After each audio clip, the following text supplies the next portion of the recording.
Welcome back to Earth Station Trek, a show where we trek from the early days on NBC to the future on Paramount Plus and everywhere in between. I'm Charles Kelso, and it's my privilege to introduce the Earth Station Trek crew, Veronica Dashel. Hi. And that's it. We're running with a skeleton crew this week. Alan's out this week with some band practice, and Keith got caught in an ion storm. So it's just going to be the two of us talking about Star Trek. Fun. I'll have to say things. Absolutely. Yeah, please do. Please do. And if you have comments this week, make sure you're dropping them in the comment box because we want to see it. So we've got a little bit of Star Trek news this week. I guess the big thing that's going on is the big SAG-AFTRA strike. Yeah, so everything's shut down. Nothing's going on. It'll be interesting to see how the conventions are going to end up going because I know they've released some stuff and some rules of what they can do with conventions. So it sounds like they can still go to conventions. They can sign things. They can sign things that fans bring regardless of if they're related to current content that's being worked on. They can't provide the photos. Like if a current show, like a Star Trek actor couldn't have a photo of their current character in their Star Trek show. But if a fan brings one, then they can sign it, is my understanding. So, I mean, it's a little bit, everyone's a little on pins and needles, I guess, about the convention thing. About how it's going to be, you know. And actually, I was just reading I think on Hollywood Reporter that Dan had posted in our Facebook group that I guess Anthony Rapp, this is his first year as a negotiator. Oh, wow. Yeah, so he's one of the negotiators for the union. That's awesome. Yeah, Yay. but he had some comments saying that I guess that the studios are they were stonewalling them, leading up to the date, like the cutoff date, like they kept canceling appointments and things like that. Wow. So yeah, it sounds like it's getting a little bit contentious. Yeah. But I mean, a lot of big things at stake for just the arts. Yeah. You know. Absolutely. So, I mean, I'm hoping for the best result from this. I mean, obviously, none of us want to see nothing on TV. Yeah. You know what I mean? But at the same time, I mean, it's not. I mean, usually it's just about their pay, their royalties, things like that. But now we've got things like AI in the mix. You know, whether you can, pay an extra for a day and then have their likeness to use in your movies forever, there's a lot of big things on stake. And I mean, it was similar with what was going on with the writer's strike using AI in the writer's room.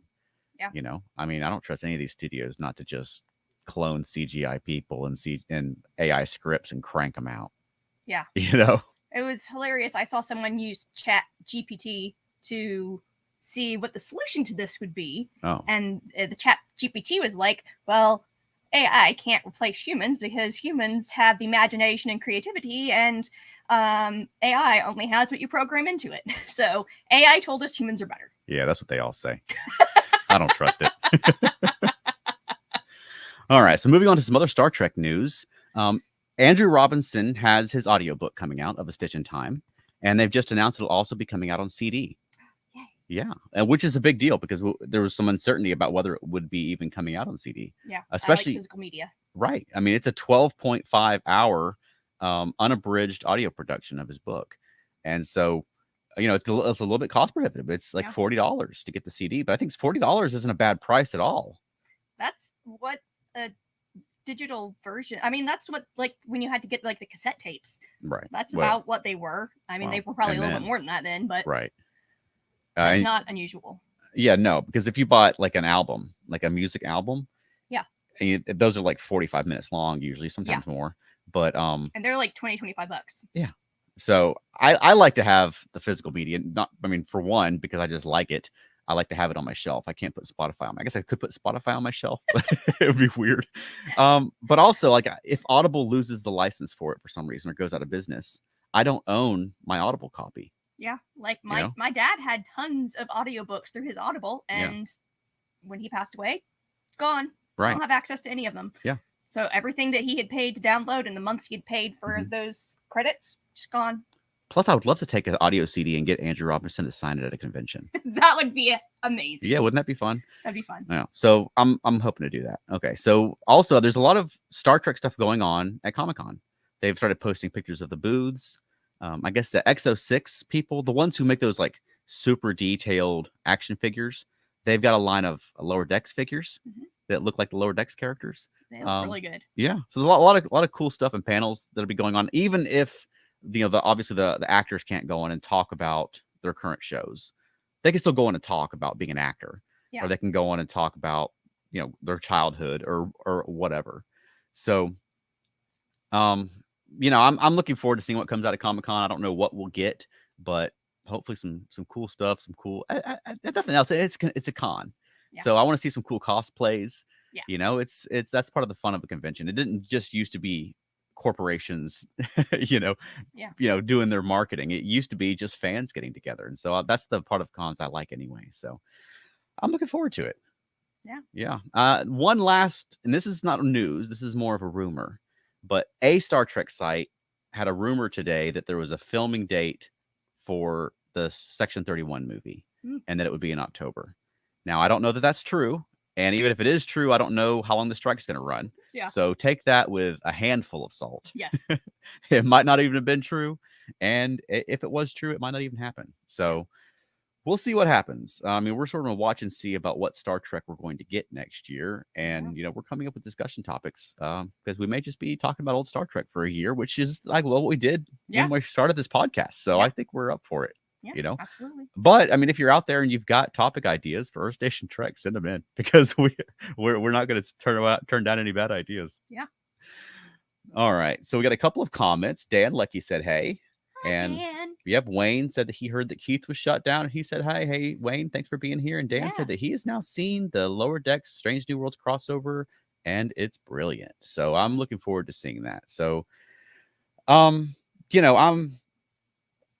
I'm looking forward to that crossover. I heard that they're going to screen that at Comic-Con, which means now I have to be wary of spoilers for it for the next week. So if you're able to see that at Comic-Con, great. I'm not hating on anybody, but, don't spoil it for me. Yeah. Be cool. Be a human. Don't try to be the first. Just wait till Thursday with everybody else. Yeah. Be the first on Thursday. Right. All right. So if you're listening to the audio podcast, we'll take a quick break right here and promote a fellow ESO Network podcast show. But don't go away, because when we come back, we'll be talking about Strange New Worlds Lost in Translation. And if you're watching with us live, stay tuned, because we're gonna get right into it right now. Did you want to bring us back, Franco, with a spoiler alert? Boop, boop, boop, boop, boop, boop. And then you say spoilers at the end. Spoilers. You keep forgetting the spoilers part. That's the whole spoiler. I know, but it's a red alert. Right, but if there was just if it was just a boop boop boop and no one ever said red alert, like a new person might not even know. Maybe it's a black alert. Maybe it's a blue alert, and they're landing on a planet. Who knows? All right, that's spoilers for Star Trek: Strange New Worlds: Lost in Translation, which came out today. Yeah. First impressions. What did you think? I enjoyed it a lot. I really like how they use the communications officer to communicate, and how she figured it out, and that whole situation. And I know everyone's going to be like, "Oh, he was terrible." I enjoyed seeing Kirk again, and him working with Uhura. I thought that was fun. Although I know some fans are going to be outraged that Uhura introduced Spock and Kirk. But I mean, anything you do in Star Trek, some fans going to be outraged. That's just a given, But that's going to be a large portion. Of maybe. That's the first thing I said when I saw that. I was like, "That's not going to be good." My first impression watching the episode was that the sound that she kept hearing sounded like a transformer transforming. And I found that kind of distracting the whole episode. I don't know if it was an intentional Transformers homage. I mean, that's another Paramount property. So maybe, but I just thought that was so funny. But I'm at a point with Strange New Worlds where I'm trying to separate the way I think about the episode, my opinions of the actual episode I'm watching, and the opinions of someone who's been thinking about these characters since he was 10 years old. Yeah. Because I mean, they don't make it easy. Like every single story, they've got to just cram it full of things that were in the Star Trek encyclopedia that I used to lay in bed and read like it was a novel when I was a kid. So I have had opinions about these things. I've been thinking about when Kirk met Pike when he was promoted to fleet captain. I mean, literally since I was 10 years old, I mean, not continuously. Other thoughts have crossed my mind since then, but it's so you can't help but have an opinion. Yeah. But they I didn't put that together because he said Yeah. he first met him when he was promoted to fleet captain, and he was promoted to fleet captain temporarily. Man, that was a workaround. Like, what? I know. What? It's like it's like the way they used to get around continuity errors on Enterprise. Do you remember that Ferengi episode of Enterprise when they had the Ferengi came on the Enterprise? I remember the Ferengi coming on the Enterprise, but it had already been established that they, we didn't have contact with the Ferengi at that point. It was the first contact with the Ferengi on Next Generation, right? So the way they got around that was just by not having the Ferengi say who they were the whole episode. And then they said the same thing with the Borg. When the Borg infected Phlox and everything, the Borg just never said they were Borg.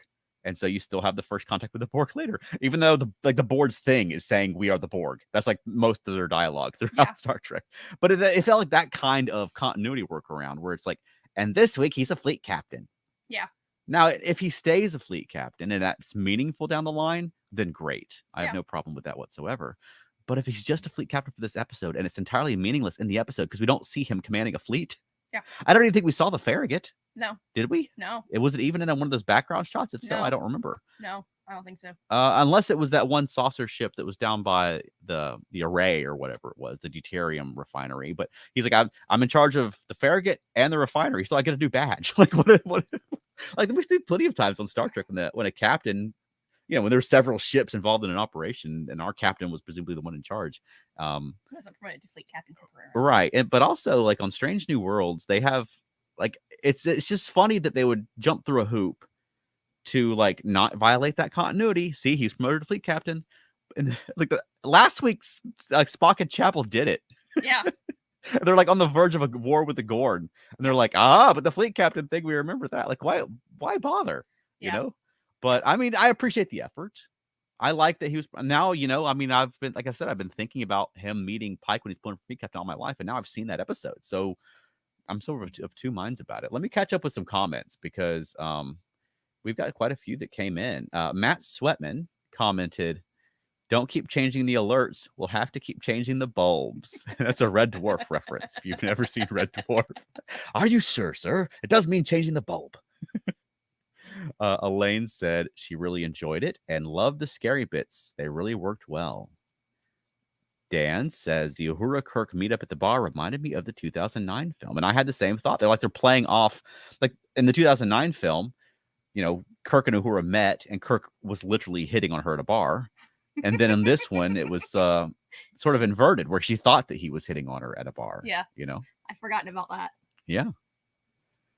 Matt said, I know there is a lot of angst about the legacy characters in Strange New Worlds, but I really don't have any issue with it. Matt also said, Pike did say the promotion was temporary. Yeah. Yep. And Dan said, I still think Paul Wesley's portrayal of Kirk is basically nothing like William Shatner's. Yeah. And I mean, to an extent, I don't mind that because, I mean, younger Kirk was described on the original series as a stack of books with legs. And I could see Paul Wesley. I mean, I would love to have he's got the legs, he's got sort of those scrawny legs, like let him carry a stack of books around. And I would love to have, if Gary Mitchell, I mean, at this point, I'm just assuming Gary Mitchell's going to come on the show at some point. I mean, it seems like the odds are good. Yeah. And have Paul Wesley carrying a stack of books. I can see that. And I mean, hopefully evolve him towards Captain Kirk, the Captain Kirk that we know over however many seasons his show runs. I mean, he also, his physicality still doesn't make me think of William Shatner's Kirk at all. He doesn't look much like him. He doesn't move like him. Or also, I think he's older than Shatner was during the entire run of the original series, but he's playing him like 10 years younger. Which none of which is a deal breaker or anything like that. I like the character, and that's what I was talking about trying to separate the show that I'm watching from my continuity and from my Star Trek expectations. If this is just a show and everybody had different names, I got none of these problems. Yeah. I think that the episode it's a good Star Trek episode. First contact. Good characters. Yeah. New story. Yeah. I like Paul Wesley's, the character that he's playing. When I'm not trying to grade him against, like I said, a performance I've been watching my entire life. Yeah. Yeah. And I know Paul Wesley had said when he was on the Ready Room that he was specifically not 100% being William Shatner because he wanted to show that change and that growth over the course of his story arc. Yeah, and it's a pretty smart way of bringing in a Kirk because they gave him a couple of practice runs. You know, because the first two he was playing alternate Kirks, and then he's like, "Well, that doesn't count. Well, that doesn't count. You didn't like that. That didn't count." But now we're to the one that counts. You know, but he gotta get his feet wet. Try some things, I guess, before he started playing it for real. What did you think about when he met La'an in the corridor and she was like, "Oh, I didn't know you were friends with Uhura." Like, is there like a jealousy thing going on there? That's what it seemed like. Yeah, that's what I took it as. Is she was a little. We had a couple more comments. Let's get in real quick. Matt said, "But will Lee Kelso appear?" And I hope so. And I hope that he strangles somebody because he got strangled the last time. It's his turn. Wayne says Jim Carrey. And I've seen that comparison a lot of Paul Wesley to Jim Carrey. I don't see that at all. Did you ever see him on In Living Color playing Kirk? No. I think it's the body type, I think is what people, and maybe the facial structure is what people are playing off of. But okay. I mean, I know Paul Wesley from Vampire Diaries, so that probably does not help. Right. So. and like I said, I like Paul Wesley's performance. I like the character that he's playing. He's not really Kirk to me yet, but I think I'll get there, you know? Yeah. Ooh, we had caught the comments moved because we had several coming at the same time. Dan said, "I'd love to see Scotty appear as a regular character." I think we'll get there at some point. Yeah, I'm sure we will. Right now, I'm really enjoying Pelia. Yeah. I think that Carol Kane's doing a great job. I think she's a really interesting character that we should also talk about. Yeah, I really enjoyed her little B story with confronting the Una and Uhura about, hey, you have to talk to me because I'm not Hemmer, and so you don't like me. Right. Because I'm not Hemmer. Yeah. Well, I like her thing with number 1 too. Yeah. Because I mean, she's thousands of years old. She's been in Starfleet for at least 100 years, and she has to take orders from people who are like 40. Yeah. You know, and that's something I think a lot of us, as we get older, can relate to, having to take orders from people at work who weren't doing this when you started and are fairly new and inexperienced by comparison. And you know, I thought Una came off as a little petty when she said, "Well, how come I outrank you then?" Yeah. You know, like, well, I don't know. Maybe she didn't want to be in your job. She's an engineer. Yeah. You know?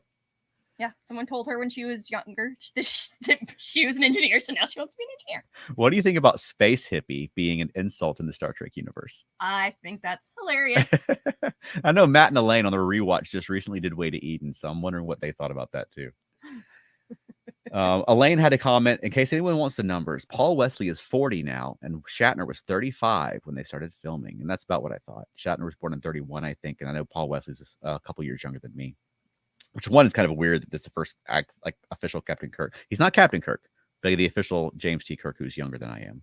Oh yeah, that's not true, because you know the kid was James T. Kirk in Star Trek 09, so you know, unless he becomes Captain Kirk, then he won't be the Captain Kirk who was the first Captain Kirk who's younger than me. Because Chris Pine is like 3 months older than me. All right. Dan said, La'an is still affected by the events of tomorrow and tomorrow and tomorrow. I'm sure. Yeah. I mean, you know, anybody you seeing them die and then they show up at your job a few weeks later is going to be pretty weird. Yeah. But especially somebody that, you know, she had, you know, started off as a friendship and maybe a little more going on there. You know, it would be weird if they turned up at your job. Matt Sweatman said, I kept expecting La'an to be standing alone at the bar watching Kirk, Spock, and Uhura. I was waiting for that as they pulled out as well. Yeah, she doesn't know that she's not a TOS character. That's why she's not in the club. Yeah. Yeah, it's like the, you know, it's like they're voted most likely to be TOS characters. Wayne said, I can't wait to see Scotty. Yeah, we heard his voice once and I think saw his hand, but in that alternate future episode, A Quality of Mercy last year. But I'm sure we'll get to Scotty. I mean, if the show, unless the show gets canceled or anything, I think we're going to see everybody. Yeah. You can imagine from TOS. Yeah. At this point, I wouldn't rule out any character who ever appeared in TOS. Yes. So hopefully Alexander will appear, because I thought Alexander from Plato's Stepchildren was good. Elaine said, I don't know Paul Wesley from anything, so he's starting with a clean slate for me. And Dan said, I like Lieutenant Saul Ramon. And I thought Lieutenant Ramon got a raw deal. Yeah. Because they're like, emergency beam out. And they just beamed the two of them out. Like, you think the transporter operator was like, I wonder if he meant all three. Nah, I'm not taking the chance. Like, Yeah. and Ramon got blown out, became like a CGI dude floating through space. Yeah. Maybe he couldn't grab him or something. Yeah, maybe he's too close to the thing, or because he wasn't close enough to the communicator. I don't know. It was just funny to me. They're like, emergency beam out, and they beams the two of them out. Like, well, what about Ramon? He might have wanted to get beamed out, when he get back in his right frame of mind. Yeah. Matt said, I kept wanting Pelia to own the space hippie name and say it was a compliment. Yeah. Yeah. That seems more like what she would do than get upset over it. But she didn't seem upset over it either. No, she does seem like a space hippie. I can see that. She seems pretty hippie-ish. Yeah. I bet she was a hippie in the 60s. You think we'll see a flashback? Yes. I hope so. That'd be hilarious. Mm-hmm. And Dan said, Bernadette Croft told me personally that for the zombie Hemmer, the costume department created tiny maggots. Although they usually seek approval for costuming bits, they didn't for the maggots. They just went ahead with creating them. Ooh. Interesting. How's that for a day's work? What'd you do today, honey? Made little maggots. What'd you do? What did you think about seeing Hemmer again? That was so exciting. Yeah. When she was watching the video, I was like, oh, he's in the second season. Yay! That video cracked me up because it's like, what are they got YouTube tutorials in space now? Yeah. It even had the little like play, fast forward, pause buttons at the bottom. I kept expecting an ad to pop up. A Tribble ad pops up in the middle and she has to wait. Yeah. I think that sounds like that sort of thing could be a Lower Decks bit. Yeah. We're watching the tutorial and an ad pops up like, that's the Ferengi ad. They're, it's the countdown going on. They're trying to save the ship. Yeah.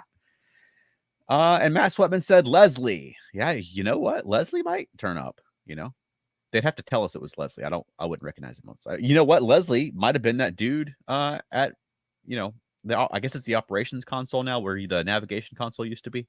But there was a dude there in a red shirt. Maybe that was Leslie. We don't know. If not, I'm amazed they haven't named someone Leslie yet because they like using names of old Star Trek characters for their characters. I noticed that they mentioned Chief Kyle today. Yeah. I knew we had a new chief this year. And Chief Kyle, I don't think is back on the show, but at least he's still on the ship somewhere. Yeah. He got name dropped. Yeah. So, I mean, what do we think about Celia Rose Gooding's performance this week? I think she was really great. And her range was fun to watch. Yeah. I think she's great. Yeah. I think she's doing a great job. And I like her as Uhura. Because sometimes, like with the Paul Wesley thing, I like him. I'm not sure yet if I like him as Kirk. But I like Celia Rose Gooding as Uhura. I think she's a fantastic actor. And she's very expressive. She's a very expressive person. And she plays it really well. Yeah. I really, really liked when at near the beginning when she first heard the thing and then she couldn't play it back and she's like, I'll run a full diagnostic. Just wait. Yeah. That seemed a little like the 2009 Chekhov, where he's very like running around the ship and stuff. Yeah. But I kind of expected Pike to be like, no, just stay at your post. It's ballsy to admit to the captain that you're like almost dozing off on the bridge. You know, and my eyes were open, but I'm pretty tired. Like, I might try to play it off, but good on her though for being. Pike seems like he's a very easygoing captain. Yeah. Yeah. Yeah. Well, maybe too much. What do you think? What do you think about that? Because at one point she was, Ramon had just blown up a thing, and she was like, "I don't trust myself. I'm having hallucinations. Look what happened to Ramon. I need to be relieved of duty." And he was like, "Don't worry about it." Yeah. And then when she's running down the hall to get him to and yelling, "Turn it off! Turn it off!" He's just like, "Okay." Yeah, that's true. And also blowing up that thing. Yeah. Because she had no evidence. Yeah. And really, I mean, the assumptions she made off of her visions really could go either way. You can interpret those visions a lot of ways, but she was pretty confident in the way she was interpreting. I think, you know what I mean? Yeah. And it's like blow up this thing. I don't know if I would do it. Based on these visions that I've interpreted in this specific way. Yeah. I haven't described the visions to anyone else for anyone else to attempt to interpret what they might mean. Because like, what does Pike do if and she's like, oh, wait, no. It meant this. And he's already blown up the thing. Like he's out of a job. No more fleet captain. Maybe that's what happens. Yeah. I thought the end was a little bit rushed. I thought she came to all of her conclusions about the visions pretty quick. And I mean, I would love to it if she'd come to those conclusions earlier in the episode, and then Pike was like, "I would love to do that. If you're right, I need proof. Yeah. I can't blow up this thing without proof." Yeah. And then she's got to find the proof. Yeah. You know what I mean? Because they're scientists. You need evidence. Yeah. You know, just run into, I mean, even in the military, you don't just run in there and say, "We got to blow up this oil refinery. Promise." You know what I mean? And then the captain's like, "Got it. Fire torpedoes." He didn't even say fire. She did. I know. I did like though that he had not acknowledged it. Like, yeah, he like gave the Lon nod. Was looking at him and didn't do anything until he nodded to her. I don't know. I don't remember if we saw her face in that scene, but I'd be like, like, "You sure about this?" All right, let's grab some more comments. Wayne does not want to see Kowalski.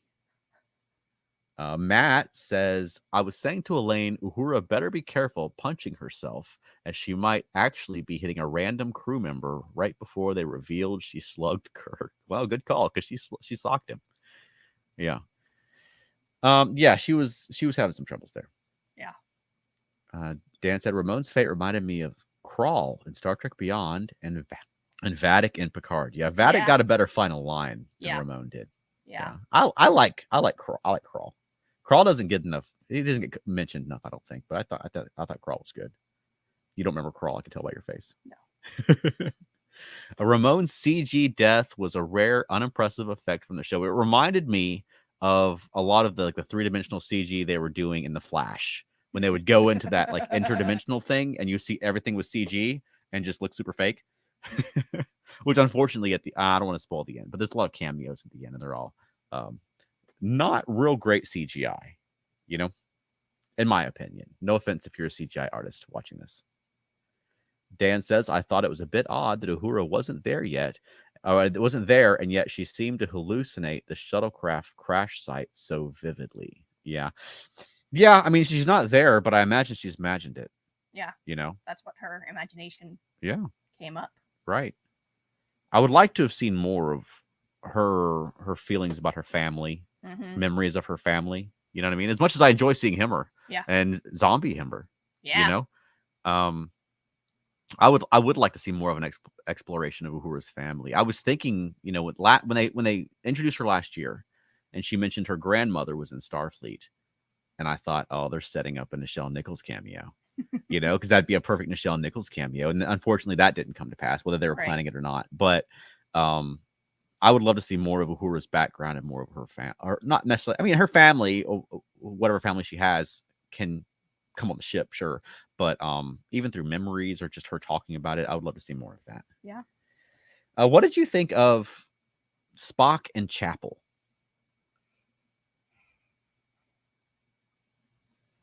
Spock seemed more like a Spock this week in his interactions with her. I mean, there's a lot of metaphor going on, but it seemed to me like Chapel's like, "No, let's not tell nobody about this." Yeah. For one, Spock's engaged. Yeah. And their job, so she just wants to keep seeing them on the sly. Yeah. I don't know if that's a good idea. No. I feel like that will not work out well for them. No, because a lot of times in these situations, you see like we have to do the right thing and tell people. Chapel's like, I don't want the cat to get away, or whatever it was. I want the cat to get bigger. I know. I caught that. All right. Dan said, "I thought it was a bit odd that Uhura." Oh, he already said that. My bad.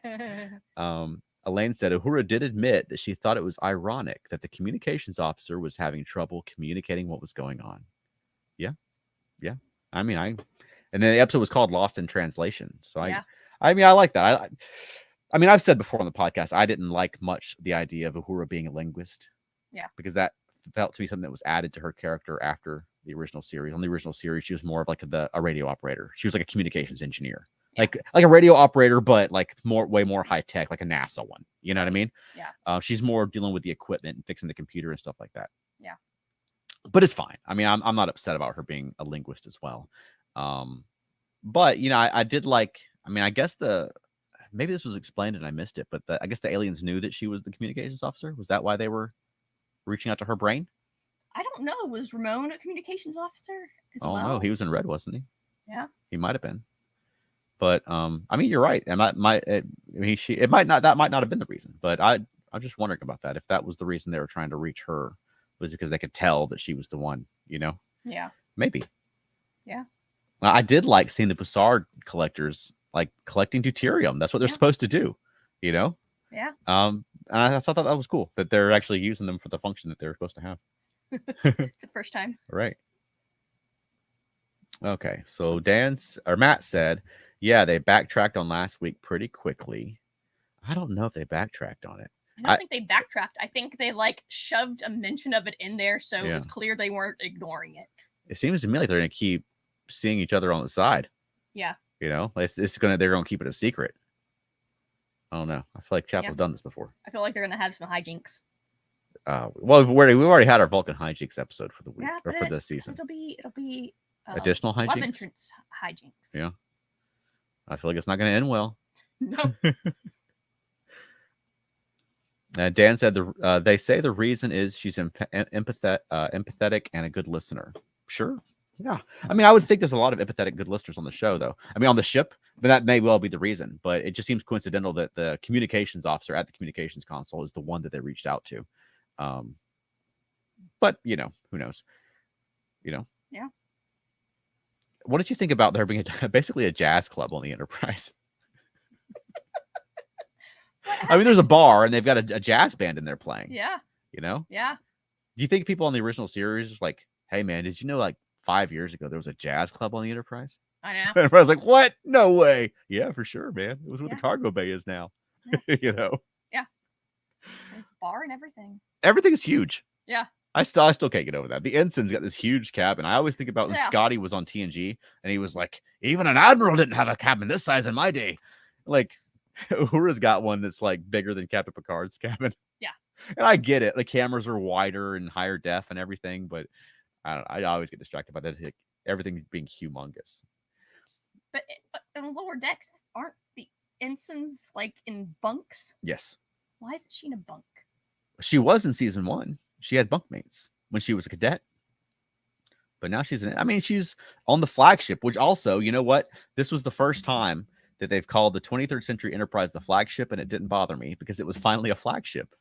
It's actually the first time maybe the first time on Star Trek that the Enterprise has been an actual flagship. No, Captain Kirk or Admiral Kirk was on the Enterprise, but there was actually a flag officer in command of the ship, and commanding of a little fleet, so it would be a flagship.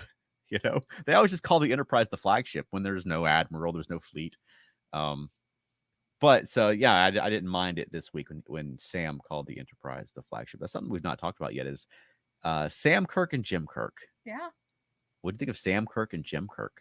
I feel like Sam was just being petty. It seems that way. I mean, Kirk wasn't being great. I don't know. Is George Kirk Sr. a jerk? That's what I took from it. That he only wants to give praise to his son who's exactly following in his footsteps. Yeah. And Kirk's like, yes, that's what I wanted to do. I wanted to break a record, so I broke a record.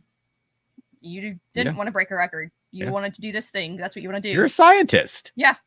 You're doing what you like. I'm doing what I like. Yeah, surely I his like dad breaking records. Proud of him for being a scientist and not like, oh, you're not the youngest first officer in the fleet. Yeah. I thought that whole thing was a little bit weird. Yeah. It'd be on brand for a Star Trek dad to be a jerk. Yeah. I guess you can't be a dad in Star Trek without being a jerk and having like a contentious relationship with your kids, unless you're Cisco. Yeah. Cisco's like the good dad on Star Trek. Yeah. Yeah, I mean, I like that they're keeping the backstory that he was the first officer of the Kelvin, because that was the way it was in 2009 before the timeline got changed. And I mean, they were talked about him in the present tense, so I mean, presumably we could see George Kirk Sr. at some point. Yeah. I liked it on, a few episodes ago when alternate Kirk and La'an were in the past, and he mentioned Sam, and he said basically the same thing he said in What a Little Girl's Made Of, when he was like, yeah, everyone calls him, only I call him Sam. Everyone calls him George. And La'an was like, nobody calls him George. Yeah. Because it's funny because the original series, like he said that in that episode, and then in Operation Annihilate, like everyone calls him Sam. Like nobody called him George in that episode. So I thought it's funny, like a pretty deep TOS joke. But I mean, I mean, but Kirk had the comment this week that, Dad gave you his name and you rejected it. Yeah. So maybe the whole thing is like he thinks people should call him George. But then say like, Kirk even doesn't call him George. I don't know. We need a counselor. Yeah. This family's got some issues. They need a counselor on this ship. Yeah, I would like it if like Kirk's dad was just a good dad. Like a Pa Kent kind of a guy. Before Pa Kent was like a weird nihilist in Man of Steel. Like I would love like for the Kirks just to be like a wholesome like family, in Kansas who get along and support their kid. I don't know why they always think everyone has to have like terrible family relationships. All right, Dan said, is Uhura secretly an Elorian? I don't think so. That'd be a twist. Matt said, I do think Jim is being a bit of a jerk to Sam. Yeah, I thought they were both being kind of jerky to each other. Hey, I haven't seen your brother in a while. Are you everybody jealous of everybody? Elaine said, Riker would have loved that. But she said it long enough ago that I'm not sure what she's referring to. Matt said, I'm Minuet, and I like all jazz. Yeah, they had to have a jazz club on like TNG in the holodeck. Yeah. And even like on TNG, when a lot of times you'd have like people playing, but usually there's like one of the cast members involved in there. Yeah. Dan said the ship's hull and everything is much bigger than in TOS. That's true. Tiger Blade or Wayne says, my pet peeve, if you're going to have a jazz band, at least use real musicians. And Dan said, according to this episode's co-writer David Reed, the episode was inspired by his longtime interest in Bussard collectors. Oh, cool. You know what? I think it's cool that there's a writer on the show that has a longtime interest in Bussard collectors. Yeah. What did you think about when they were going inside the nacelle? When were they doing that? You didn't pick up the fact they were inside the nacelle? No. Yeah, they were inside the nacelle. When? Like when Uhura was talking to Pelia, and Pelia was like, what are you doing in my nacelle? Oh. And she was like, the antenna runs through the nacelle. And I thought, why? There's a big dish on the front of the ship. Yeah. I think it's just an excuse to go in the nacelle. But yeah. They've like on the animated series, they went inside the nacelle. And I think on was it Enterprise, they went in the catwalk and hid in the catwalk. So there's a precedent for it. And there was, I think, wasn't inside the nacelle where I might be misremembering this, but where Geordi had to go like when Troy had to order him to his death on the holodeck. You don't remember that? No. It's a holodeck simulation.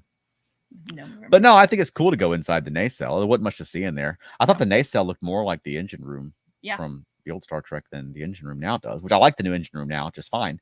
But they're getting a lot of use out of the sets that are like on the volume, because you had the inside the nacelle and then you had on that array thing, which had a different look to it. Pretty for something new, it looked kind of decrepit to me. It seemed like they had just recently built it and they're trying to get it to work. And they go over there and it looks like an ancient ship to me. Maybe it's just this. There's a lot of aliens though in Star Trek. It could just be a different race's design style. Yeah. Okay. We had a comment from Matt that said they do speculate a lot. They do speculate on a lot of Jim and Sam's relationship or lack thereof with their father in the autobiography of James T. Kirk. Maybe that's where they're getting it. Yeah. I don't know. I do have that book and I don't remember if I ever finished reading it or not. Yeah, I'm interested. I guess I know Keith's not here, so on Keith's behalf, I'm going to complain about Kirk being on the show, and Uhura and Chaplet and Vega and DeGorn. They were in this one, but just to be on the safe side, I got your back, Keith. But yeah, my preference would have been to have the Adventures of Captain Pike with Spock, Lieutenant Spock, and Number One. Do you feel like Kirk is overshadowing Pike this year? Yes. We were light on Pike for the first few episodes because they have a baby, and congratulations, and more power to him. Spend time with his family. Yeah. But we've had Kirk as a major character in 2 episodes out of the 5 we've had so far, or this is number 6, I guess. So that's a third of the season. Yeah. They seem like they're pretty neck and neck. Spike had the big episode where they were on Rigel 7. Mm-hmm. But last week he had a sort of a supporting role in the episode, which is fine because it's an ensemble show. But he was sort of supporting in junior to Kirk as far as screen time on this episode, I think. Yeah. So I feel like Kirk and Pike are like, people are already speculating about whether Anson Mount is going to be leaving the show and Paul Wesley taking over. Which I don't know. Is that what you want people thinking halfway through to season 2 of your show? Like speculating about if you're replacing the lead actor with a different guy? No. You know? So I don't know. They're big on this Kirk thing. They feel like it, I don't know. I think they think that because we all know how it plays out, that they feel obligated, or maybe they just want to weave it all into the story. You know? Yeah, but don't weave it all in this early because that doesn't leave much room to do anything else. Yeah, I mean, I'd have been After. fine if like the finale, like Kirk came on at the end and said, "Hey, I'm here to relieve you." You know what I mean? Yeah. But I mean, that's not the story that they're telling. So I'm not going to be mad about that every time it happens for the rest of the show because I'll be beating my head against the wall because they sort of indicated the direction that they want to go with the show. You know, they want to have Uhura, which I like having Uhura. Uhura is a character I think that, like I said before, she's a very iconic character, one of the famous Star Trek characters, but with very little development. Yeah. So I think there's a lot of room to bring her on and develop her. Kirk has a lot of development. Yeah. Not necessarily Kirk when he's, let's see, here he's supposed to be, I guess, like 28. I think Kirk was born in 2233, and it's about, I don't know. I was thinking it was 2360, but there was a reference to 2260, but there was a reference to 2259 the other week. So I don't know. He's about 28, somewhere in that range. So we've not seen a lot of exploration of 28-year-old Kirk before. So I'm interested to see, what they're going to do with it. Yeah. I'm interested to see how it's going to play out. If Anson Mount does leave the show and Paul Wesley takes over, I think that'll be a shame if we only got 2 10-episode seasons out of Anson Mount. Yeah. I mean, I know he was the big reason everyone was clamoring for the show. That's why everyone wanted the show because of his performance on Star Trek Discovery. Yeah. So I think it would be. I mean, Anson Mount is a big part of the draw for the show to me. So I want to see, frankly, more Anson Mount than I want to see Paul Wesley. Yeah. And I mean, on the one hand, we get, this week we got Kirk meeting Uhura and Kirk meeting Spock, but the characters are so different from what they were in the original series that I think that sort of diminishes the aspect of it. You know what I mean? Yeah. Because he's like a different guy. Yeah. It's like Chapel's a different character. Yeah. So I don't know. Yeah. Let's see what the comments have to say. So Dan commented about that nacelle is in TNG's Eye of the Beholder when Troy has to investigate a murder. Oh, thank you for that. Matt said, we've really only had one episode that has had much Pike so far this season. Yeah. That's right. And we're 6 episodes, and we're over halfway through the season. Yeah. And I don't know how much he's going to be in next week, but next week the focus is going to be on Boimler and Mariner, no matter what he does. Yeah. So I mean, it's so weird we're only on episode 16 of this series so far, Strange New Worlds, that we're already like, what happened to Pike? Dan said, I thought Pike was hilarious in episode 205. I thought he was funny too, but he wasn't like leading that episode. And I want to see some more episodes with Pike as the main character. Yeah. And I don't mind it being an ensemble and him being bigger in some episodes, with a, support. I mean, there was episodes that Sisko wasn't even on in DS9, but they had done enough episodes at that point where he was the focus. Yeah. All right. Matt said, no, we'd need more Space Daddy. Yes. And Matt also said, Kirk meeting Spock should have given me chills. This didn't quite do that. Well, it's diminished some by them doing it, in the Kelvin universe. I guess it was 14 years ago now, but we've already seen that. Yeah. We've already seen a young Kirk and a young Spock. And I mean, I don't want to piss people off, but I like that young Kirk and young Spock better. I thought they were more Kirk and Spocky than the Kirk and Spock we have now, and I don't mind Ethan Peck. I think Ethan Peck is good. I like what he's doing. Yeah. But a lot of what he's doing doesn't necessarily feel to me like he's playing Spock.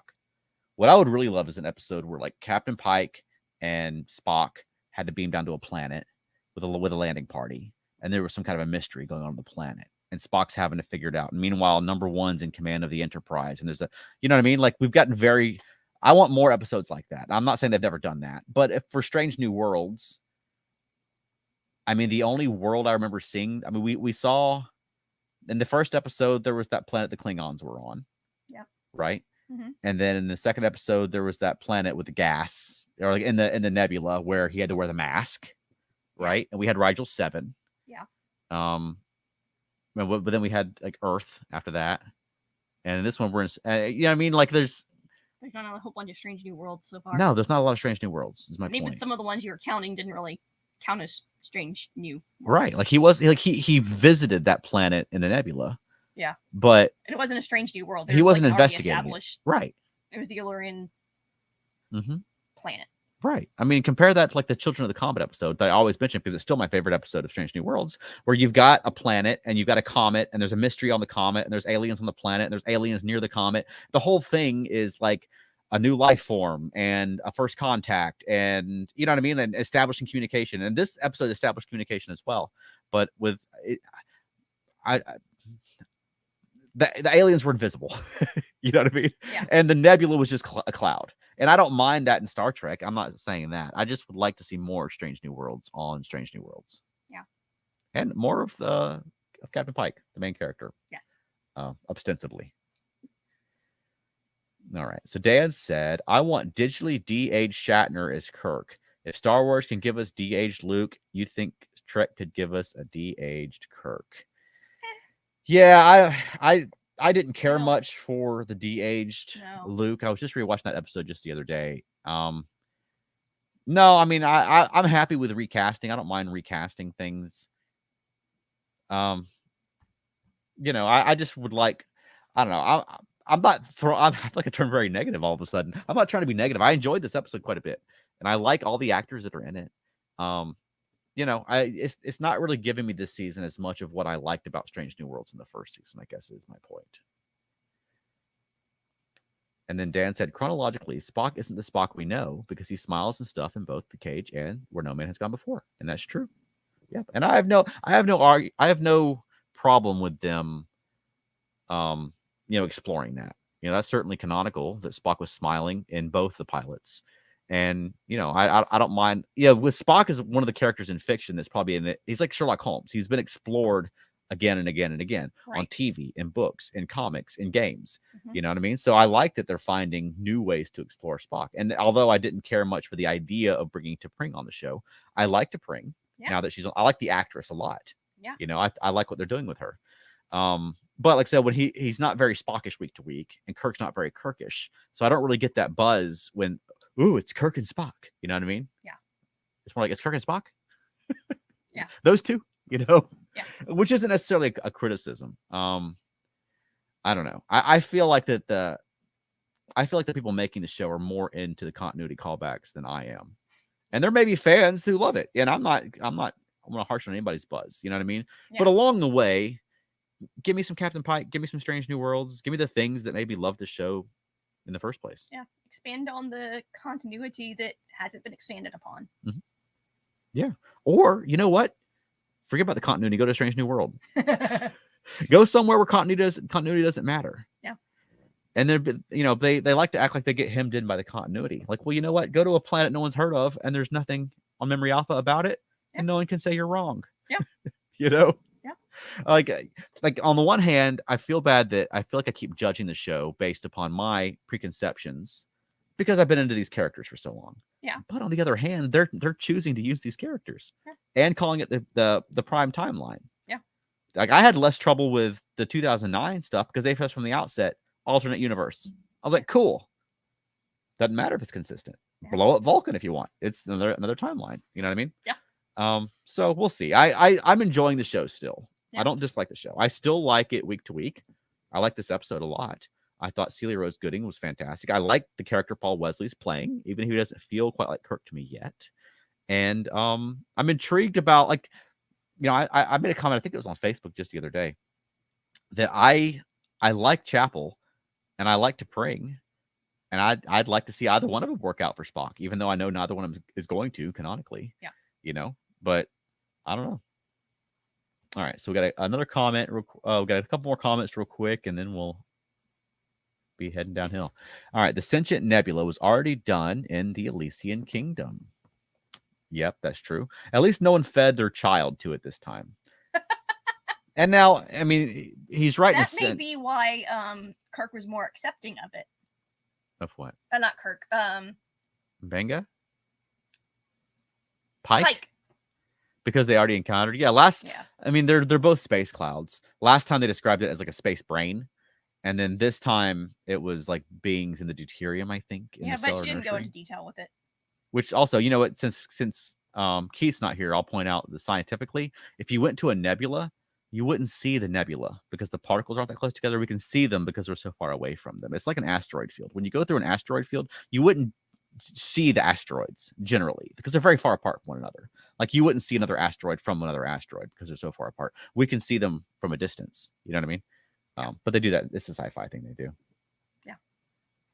It looks pretty. Yeah. Matt said, if after some years, please, we do see the transition from Pike to Kirk, I am interested in learning what happens to the crew who aren't part of TOS. At this point, I'd like a moratorium on more Kirk era regulars, as I'm more interested in seeing them come in with Kirk's regime. Me too. Me too. Was Ortegas in this episode? Yeah, I think she was Yes. in it. I think I did see her. Yeah. I just don't remember She her had doing a anything. line, I think. Oh, good. Good. That's good. I like when she has a line. Yeah, she was flying because Pike told her to fly through the nebula and collect the deuterium, but don't burn more fuel than you collect. Okay. Yeah. That's smart. Yeah. I don't know. I wouldn't mind seeing a spinoff with Captain Una, with Ortegas and La'an. Yeah. And Pelia, and basically everyone who's not going on TOS. That's what they should do. Instead of transitioning into TOS, they should transition into like another show that's taking place at the same time. And they can just mention the fact that, hey, all of our buddies are on the Enterprise. They got caught by Apollo's giant space hand this week. Can you believe that? Yeah. I heard they met Abe Lincoln. Every episode just start with somebody reading a letter from the Enterprise. Yeah. All right. And then Dan said, I'd definitely like to see more TOS regulars, each to their own. And that's the thing. There's so many fans. There's no like, when people talk about the fan opinion, there's no fan opinion. No. If you put 10 Star Trek fans in a room, none of them are going to agree on anything. Right. If you ask them each for an opinion, they're all going to disagree. And they'll probably all say more than one opinion that disagrees with their own other opinions. Like there's no making Star Trek fans happy. So I don't think they should be chasing that. But I would personally, I would like to see more Strange New Worlds, and I would like to see more just of Captain Pike and of Spock and of Una and the characters that I associate with Pike's Enterprise. And like I said, I do like all the actors though, and I do like all the characters that they have on the show. I like the show very much, and like I said, I'm trying to separate it from my own preconceptions. You know what I mean? So I don't want to grade Celia Rose Gooding against Nichelle Nichols. Yeah, because that's not fair. Because I wasn't watching Celia Rose Gooding when I was 12 years old. And like Paul Wesley's the same way. I wasn't looking up to Paul Wesley when I was 12 years old. Like I was Captain Kirk. So I'm still very supportive of them, and I don't mean to sound negative, but that's something that's what happens when you have characters that people have been invested in so long. Absolutely. All right, so we're getting close to time here. We've got quite a bit coming up. Yeah, if you're in the Atlanta area, this Saturday, July 22nd, we'll be performing at the Sinful Variety Show. And we've got a fun routine going on. Actually, you know what? You can reach it. You want to grab that puppet? we're doing a Roger Rabbit routine for this one. This is going to be a very adult performance. And so, you're not showing him, right? Sorry. I'm So we built a quick Roger Rabbit puppet to be in this routine. So towards the camera there. Yep. So we're going to have Roger Rabbit, and Veronica's going to be playing Jessica Rabbit. And it's kind of a burlesque routine. That hopefully will be funny and that will play well. So if you're in the Atlanta area, come out to the Simple Variety Show because it's going to be a lot of fun. It's a show with a lot of drag and burlesque, and we're doing There's puppets. magic this time. Magic? Yeah. Magician this time. Yeah. If puppets don't get you, come for the magic. Yeah. There's going to be a fire eater spinner or something. Wow. Someone's going to be doing fire. Yeah, that's in the Atlanta area. So if you're in the Atlanta area, come to the Simple Variety Shows. Yep. Your tickets online, they are cheaper online than at the door. Right. Yep. And then we've got a lot of stuff coming up at DragonCon. We're already confirmed for the Brit Track. Yep. And we're confirmed for like a family like workshop at the Brit Track where we make we like lead people in making paper bag puppets, which you don't have to be a kid to make, and they're super fun if you're not a kid to make a craft with glue and scissors and everything. Yep. We're confirmed for the Trek Track. Yep. And we're actually doing 2 shows for the Trek Track this year, which we've not talked about yet. Yeah. We're doing our regular family show that we've been doing for them for several years, but also they invited us to do an adult-only show.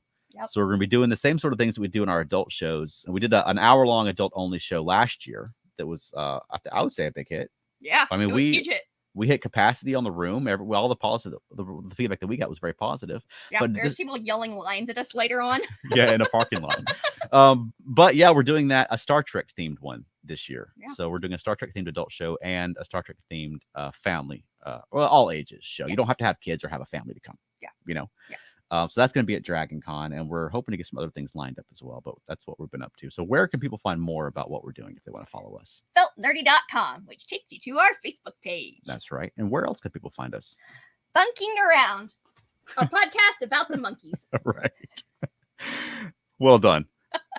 Thanks. And we've got some big things coming up on Monkeying Around. Yeah. Which, Elaine, who's in the comments, is hosts that show with us. Mhm. And we've got a big interview that's planned. I almost said when it's planned, but we've got a big interview that we're about to do that I'm not gonna jinx it because we haven't done it yet. But I'll be announcing what it is after we've recorded it, and I have the files and they didn't get deleted or anything like that. Nobody canceled.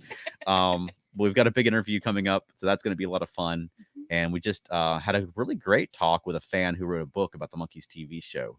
Yeah. She's a deep thinker about the show too, so it's a really interesting conversation. So we've got those 2 episodes on the queue. And what else we got? I think that's about everything we have right now. Okay. That's for us. Okay. Yeah. All right. Well, do you have a closing for us this week? I don't want a cookie. Perfect. Good job. All right. Bye, everybody. Thank you very much for joining us.